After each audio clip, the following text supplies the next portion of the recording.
एके Baloch news में खबरों ने अपडेट जो सिलसिलो जारी है। अवां खे अहम खबर खां आगाह कंदा हलूं त नवाब वली मोहम्मद थाणे जे हद में ॻोठ जुम्मो लाशारी में राहू ऐं लाशारी बिरादरी में रस्ते जे लंघतां ॿिनि धुरियुनि में झेड़ो थी पियो आहे, जंहिंमें गोलियूं लॻण सबबि ॿ ॼणा माशूक लाशारी ऐं मुख़्तियार लाशारी ज़ख़्मी थी पिया आहिनि।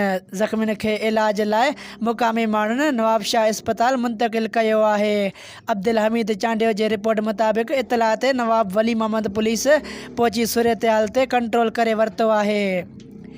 एक भेरो ॿीहर ॿुधाईंदा हलूं त नवाब वली मोहम्मद थाणे जे हद में ॻोठ जुम्मो लाशारी में राहू ऐं लाशारी बिरादरी में रस्ते जे लंघतां ॿिनि धुरियुनि में झेड़ो थी पियो आहे, जंहिंमें गोलियूं लॻण सबबि ॿ ॼणा माशूक लाशारी ऐं मुख़्तियार लाशारी ज़ख़्मी थी पिया आहिनि। ज़ख़्मियुनि खे इलाज लाइ मुक़ामी माण्हुनि नवाबशाह अस्पताल मुंतक़िल कयो आहे। इतला ते नवाब वली मोहम्मद पुलिस पहुची सूरत हाल ते कंट्रोल करे वरितो आहे।